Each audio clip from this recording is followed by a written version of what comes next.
તો સુરત નગરપાલિકાની શિક્ષણ સમિતિની શાળામાં ચિકન પાર્ટીનો મામલો। આચાર્ય પ્રભાકરને હજુ સુધી કોઈ નોટિસ આપવામાં નથી આવી। ચિકન પાર્ટીને લઈ તપાસ કમિટીની રચના કરાઈ। તપાસ કમિટી શાળામાં જઈ તપાસ કરશે। તપાસ બાદ આચાર્યને નોટિસ ફટકારવામાં આવશે તો આચાર્ય પર સસ્પેન્શનની લટકતી તલવાર પણ છે।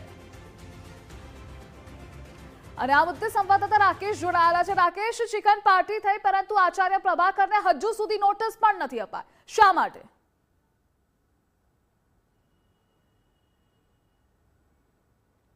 બિલકુલ, સૌપ્રથમ સુરતના લિંબાયત ગોડાદરા વિસ્તારમાં આવેલી જે નગર પ્રાથમિક શિક્ષણ સમિતિની જે અંગ્રેજી માધ્યમની શાળા આવેલી છે તેમાં શાળાના આચાર્ય દ્વારા છે તે ગેટ ટુગેધર એટલે કે નોનવેજ પાર્ટીનું આયોજન કરવામાં આવ્યું હતું।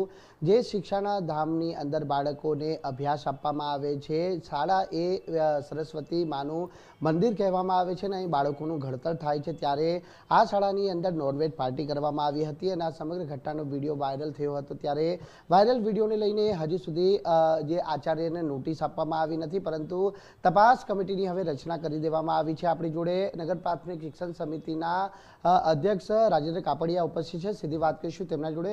રાજેન્દ્રભાઈ, આ ઘટનાને તમે કઈ રીતે જોઈ રહ્યા છો? ખરેખર મીડિયાના માધ્યમ દ્વારા મને ખબર પડી હતી અને જોવા જઈએ તો આ ખૂબ જ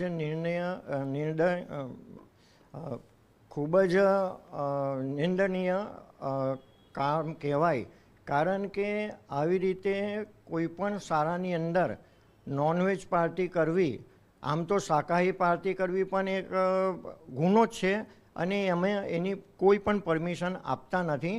અને આ આચાર્ય દ્વારા એવું કહેવામાં આવે છે કે 7-8 વર્ષ પહેલાંના જૂના વિદ્યાર્થીઓની ગેટ ટુગેધર પાર્ટી હતી અને મીડિયા દ્વારા મને જાણકારી મળી કે એમાં નોનવેજ અને વિડીયો દ્વારા પણ એવું જાણવા મળે છે કે એમાં નોનવેજ પીરસાઈ રહ્યું છે। એ ખૂબ જ ગંભીર બાબત છે।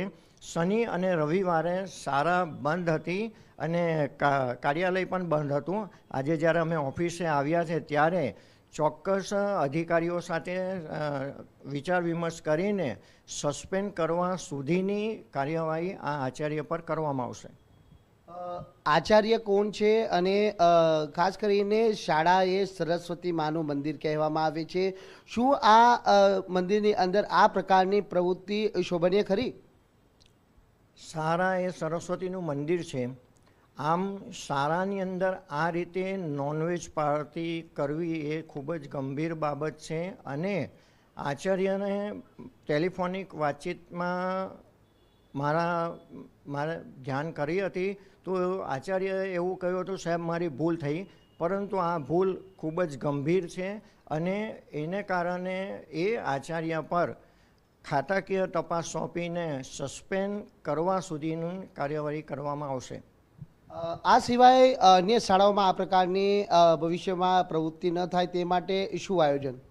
એકચ્યુઅલી 15-20 વર્ષ પહેલાં જ આવી કોઈક પાર્ટી થઈ હતી એવું મને ધ્યાન છે અને ત્યાર પછી આપણે શાળામાં કોઈ પણ પ્રસંગ માટે આવી રીતે શાળા આપતા નથી, પરંતુ આ શિક્ષકે શાળામાં મનસ્વી રીતે કોઈ પણ જાતની સમિતિને જાણ કર્યા વગર આવી ગેટ ટુગેધર પાર્ટીમાં આવી રીતે નોનવેજ પીરસ્યું છે, એ ખૂબ જ ગંભીર બાબત છે।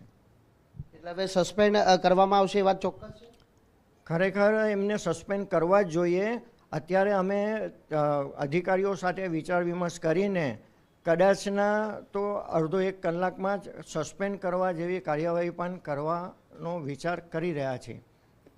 બિલકુલ, જે પ્રમાણે આપણે સમિતિના અધ્યક્ષનું નિવેદન સાંભળ્યું હશે કે અડધો કલાકની અંદર જ હવે જે સમિતિના અન્ય અધિકારીગણ છે તેઓ જોડે બેઠક ચર્ચા વિમર્શ કર્યા બાદ થોડી ક્ષણોની અંદર સસ્પેન્શનની કાર્યવાહી છે તે કરવામાં આવશે। પરંતુ ભૂતકાળની અંદર પણ આ પ્રકારની એક પ્રવૃત્તિ થઈ હતી અને ત્યારબાદ છે તે સમિતિ દ્વારા પરિપત્ર પણ બહાર પાડવામાં આવ્યો હતો કે શાળાની અંદર ખાનગી આ પ્રકારની પાર્ટી નહીં ચલાવી લેવામાં આવે, પરંતુ તેમ છતાં શાળાના આચાર્ય દ્વારા મનસ્વી રીતે આ નોનવેજ પાર્ટીનું આયોજન કરવામાં આવ્યું હતું। જોકે સમિતિના અધ્યક્ષે જ્યારે કહી દીધું છે કે આ પ્રકારની સરસ્વતીના ધામની અંદર પ્રવૃત્તિ નહીં ચલાવી લેવાય અને શાળાના આચાર્યને સસ્પેન્શન સુધીની કાર્યવાહી છે તે કરવામાં આવશે। જોવાનું એ રહે છે કે કેટલા સમયમાં આચાર્યને હવે સસ્પેન્ડ કરી અને દાખલો પૂરો પાડવામાં આવે છે। જી રાકેશ, જોડાવા બદલ આભાર આપનો।